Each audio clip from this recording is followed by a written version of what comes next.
Hello and welcome to the Chem 1A pre-lab lecture for Experiment 16, Interparticle Attractions, Solubility, and Chromatography. In this experiment, we wish for you to learn to recognize types of interparticle attractions, and to discover and apply the concept of like dissolves like. And in doing this, you will learn the technique of paper chromatography.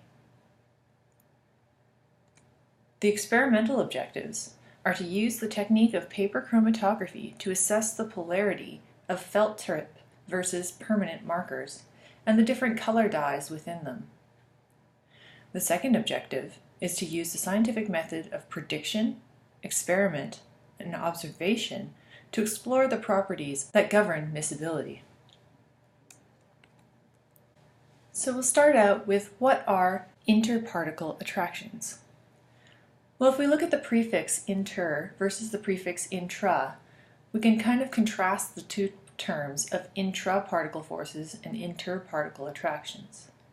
So intraparticle forces would be forces that are within a single molecule, such as the covalent bonds that hold the atoms together.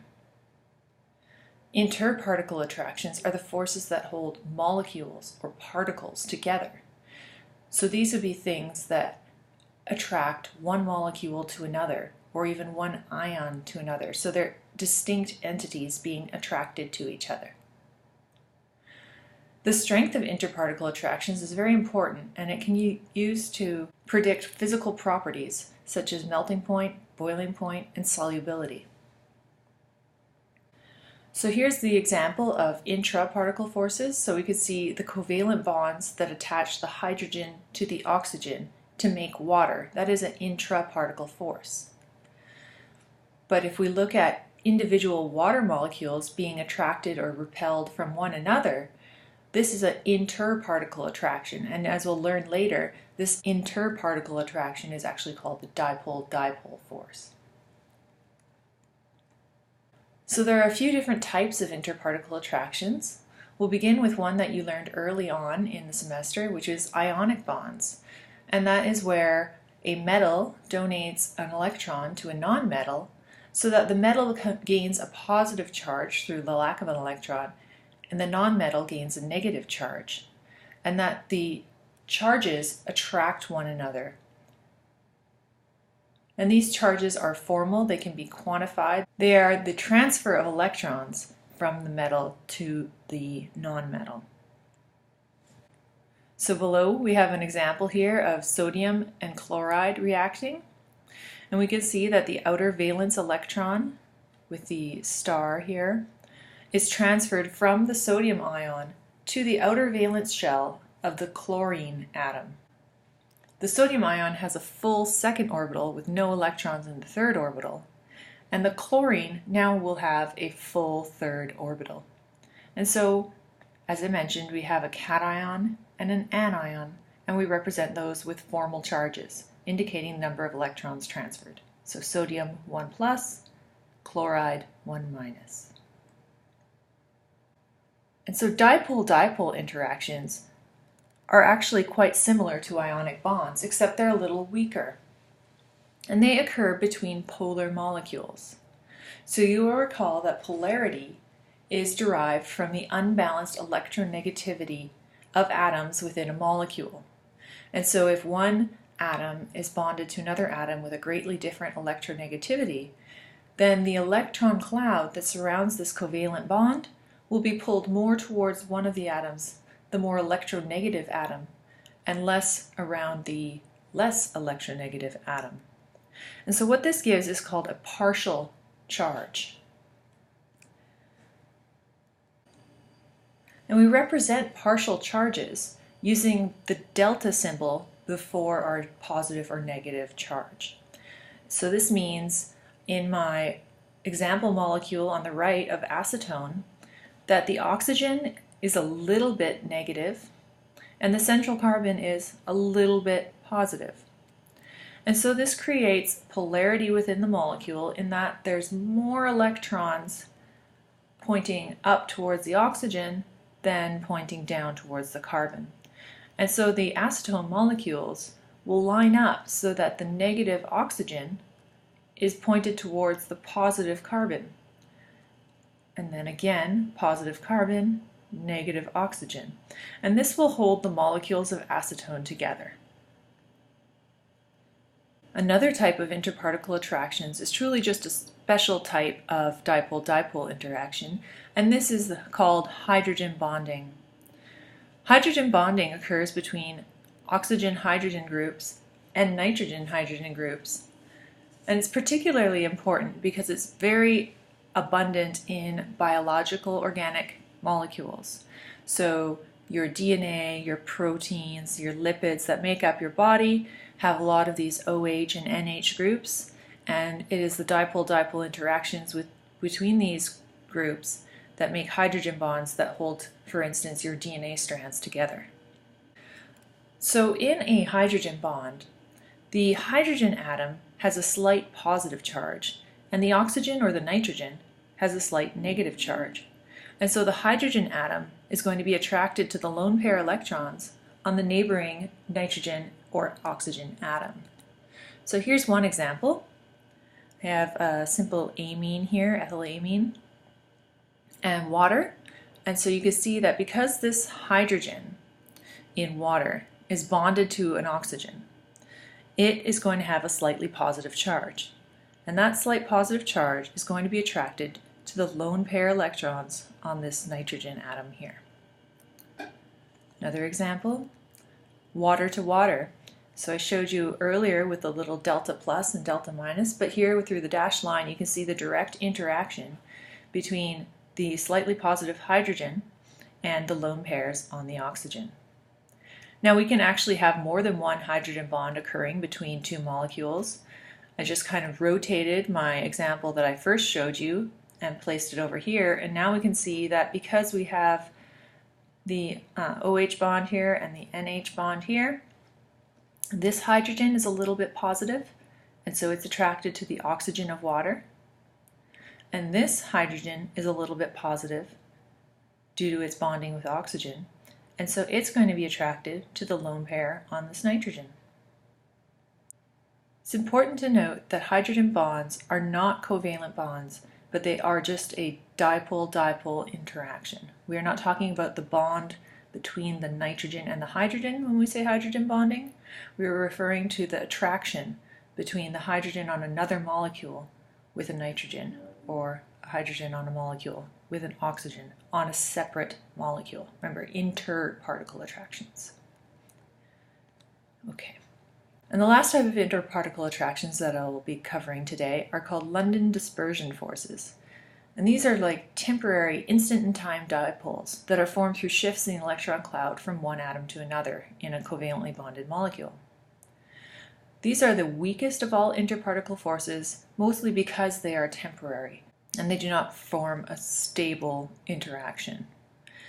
And so London dispersion forces are going to occur in nonpolar molecules. They're going to be the only type of attraction that nonpolar molecules have, because if they are not polar, they cannot have hydrogen bonding, they cannot have dipole-dipole interactions, and they cannot definitely not have ionic interactions.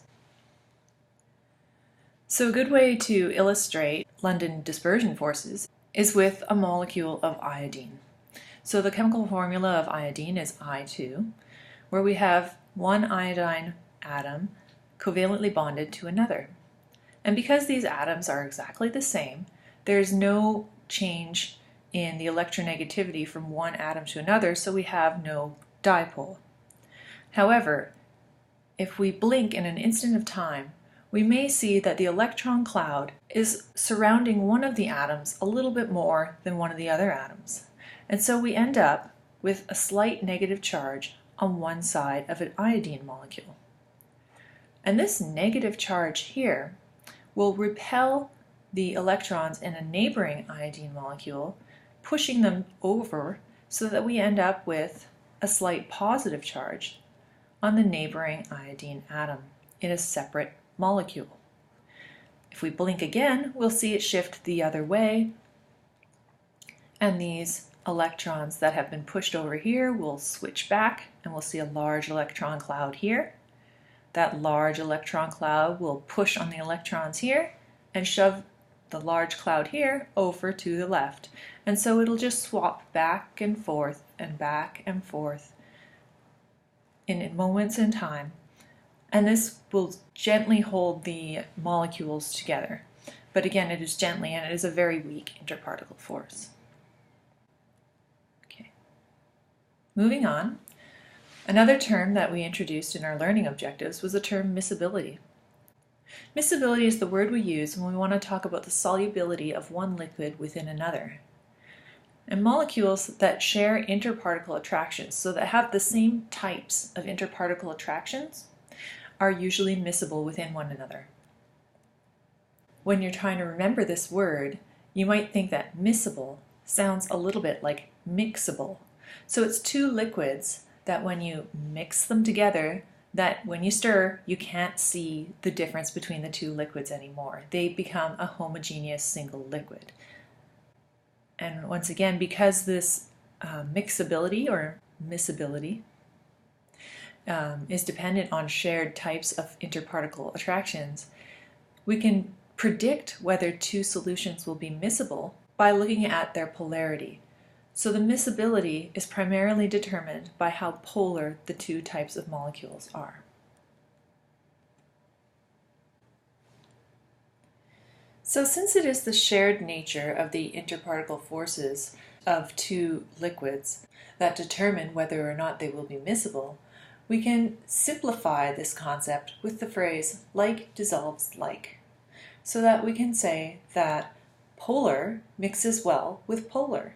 So two polar liquids will mix together to a homogeneous solution, such as water and alcohol, like you would find in a glass of wine.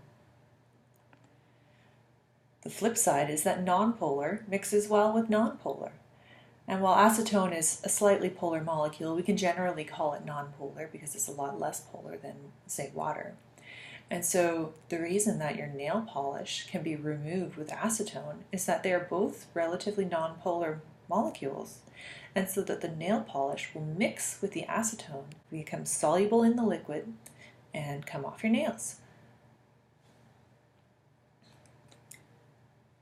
The opposite of this is that polar will not mix with nonpolar, and the most familiar example for this is oil and vinegar. So if you're at a fancy Italian restaurant and they serve you bread and then some olive oil and they dribble a little bit of balsamic vinegar in there, you'll see that the vinegar forms distinct bubbles within the oil. And this is because the vinegar is polar and the oil is nonpolar, and they will not form a homogeneous solution. So looking at the chemistry of this, let's look at our examples in a little more depth. So water and ethanol, I've drawn the Lewis structures here on my slide, and you can see that both water and ethanol contain OH bonds, which are going to be polar bonds because of the different electronegativity between hydrogen and oxygen. Can you remember what type of interparticle attraction occurs with two molecules that both contain OH groups? That's right, it's hydrogen bonds. So the hydrogen bond is going to occur between the slightly positive charge on these hydrogens being attracted towards the lone pairs on the oxygen molecules. And so the reason that water and ethanol mix so well is that they both have hydrogen bonds. Looking at our example where the polar does not mix with nonpolar, we can look at the Lewis structures of oil. So oil is composed of long chains of carbon with hydrogens bonded all along them, and then a little acidic group on the end. So these are called fatty acids. Whereas vinegar, smaller molecules, is made up of mainly water and acetic acid. So you'll notice right away that both the vinegar molecules and the fatty acid do contain OH groups.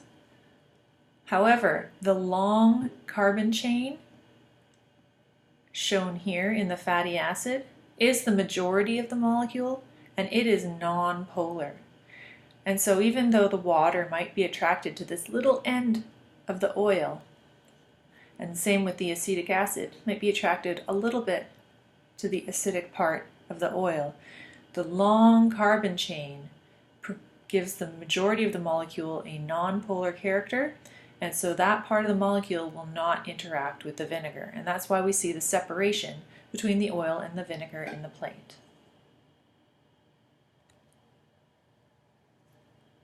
In the second portion of today's experiment, you'll be asked to predict whether two molecules will be miscible in each other. So let's look at a couple examples. So how about water and butanol? Water obviously is a polar molecule. It forms hydrogen bonds, dipole-dipole interactions. Butanol also has an OH group, so it's likely to form hydrogen bonds with water. However, it does have a little bit of a carbon chain to it. So it's kind of a toss-up whether you think that will be miscible or not. And I think you'll find that it is in the experiment, but let's just see. Another example would be hexane and glycerol. So hexane is simply 6 carbons linked together in a line with hydrogens filling in for all the other covalent bonds within the molecule. Whereas glycerol is a chain of 3 carbons, 1, 2, 3, with 3 OH groups, oxygen-hydrogen bonded groups. So glycerol looks like it should be able to form hydrogen bonds, whereas hexane should not. But they might be miscible nonetheless. I'm going to guess maybe, but that's what the experiment is to show you. So when you do this experiment, take careful note, look at the layers, swish up your test tube, and see whether the hexane and the glycerol mix together. I really don't know. This is just a guess. This is a hypothesis. Water and iodine. Pretty sure those aren't going to mix. Water being a small polar molecule and iodine being that quintessential example of something that only forms van der Waals interactions. So another good example of polar and nonpolar, they should definitely not mix. So using this rationale, go through and make your predictions for the different mixtures that you're going to be testing, and then mix them together and observe what happens and kind of think about the interparticle forces and how they might explain your observations. Okay, so please make sure you make the predictions before you go ahead and mix together the solutions. Moving on to the technique that you'll be learning today, paper chromatography is a means of visualizing the differences in solubility of samples in a particular solvent. This solubility or miscibility is measured in terms of an RF value. And so the RF value is a ratio of the distance that the sample travels up the paper. So here represented by the arrows marked B, compared to the distance traveled by the solvent, which is indicated by the arrows on the left marked A. So the way that this works is you take a piece of paper and you draw a start line at the bottom called the baseline. And at this baseline, you'll put a tiny sample of each of your different compounds to be compared. So in this case, your felt tip markers and permanent markers. You'll put a tiny dot along a bottom line right here. And these samples will be spotted a little bit up the paper so that they start above the level of the solvent that you're going to have. So you'll mix together your solvents, place the solvent in the beaker, draw a line on a piece of chromatography paper and apply your samples. Place this paper inside the beaker, cover the beaker with foil or saran wrap or plastic wrap, and then watch as the solvent slowly wicks up the paper. You'll see the paper become a little bit more translucent and kind of grayish. And as the solvent moves up the paper and encounters your pen markers, if those particular dyes are very soluble in the solvent, they will dissolve in the solvent and travel upwards with the solvent front. If the dye is not soluble in the solvent, then it might partially be picked up, but then it will be dropped again, and picked up and dropped again, and picked up and dropped again. And so by the time that the solvent gets to the top of the paper, your sample might have only gone halfway, quarter of the way, maybe it didn't even move at all. And so the samples that dissolve well in the solvent will travel farther than the samples that are immiscible in the solvent. And so if we know the properties of our solvent, we can say that the samples that travel the furthest, so in this example the red dye, would most match the polarity of that solvent. So if we're using mostly nonpolar solvents and red travels the furthest, then we can say that red is nonpolar. And in contrast, because yellow did not travel very far, we would say that yellow is likely to be polar since it did not dissolve well in our nonpolar solvent. A quick note about your measuring of the RF values. Because it is a ratio of distance over distance, whichever units you use to measure the distance traveled by the sample and the distance traveled by the solvent, they will be the same. And so, for instance, if you're using centimeters as your distance, centimeters divided by centimeters would cancel out, and so RF values will never have a unit. You'll also note that a sample can never travel farther than the solvent, since it is the dissolving in the solvent that carries the sample upwards on the paper. And so the maximum RF value you could ever have would be 1. Also, since a sample is never going to travel backwards, whether it travels or not, it's going to be in the direction that the solvent moves, the least value of an RF value would be as if a sample didn't travel at all. And so the distance traveled by the sample would be 0 centimeters, and 0 divided by anything is 0. So RF values are always going to be values in between 0 and 1. You might notice with some of your markers that you started with one color dot, but then you ended up with 2 differently colored dots. So in this case, our chromatography is being used to separate pure components out of mixtures that are used to make the color of the pen. A specific example that you'll probably see, if you choose an orange marker, you will see that orange separates into sample spots of pink and yellow. So when an orange pen is being manufactured, they mix some pink dye with some yellow dye to get the orange. And so each of these colors is going to travel based on its own miscibility with the solvent that you are using. And so they will not necessarily travel at the same rate. They will have different RF values, and that's why you'll be able to see the separation of the 2 pure components. Okay, just to end off with some technical tips. So the solvents that you're going to be using for your paper chromatography are very volatile. And so you want to make sure that you're keeping your vessel covered as much as possible when you're preparing your solvents, and that as soon as your paper chromatogram is finished developing and you remove it from the beaker, that you cover the beaker of solvent and they take it over to the orange waste can to dispose of the solvent promptly. Another thing that you might notice when you develop your chromatogram is that your spots don't travel straight up and down. And so you want to make sure that you are measuring the vertical distance that your spot traveled, not its actual vector of direction. So if we have this orange spot here, we will measure from vertically from the baseline to the center of the spot. The last thing that I want to mention is that you need to manage your time well in this experiment. It's often the case that students get carried away with watching the chromatography occurring, and they don't use their time to make predictions for the second half of the lab. So there's actually a lot of tests of miscibility that are also included in this experiment, so make sure you're reading ahead in your lab manual as you're doing the lab and managing your time to make sure you can get everything done without having to rush yourself. Okay, have fun and be safe.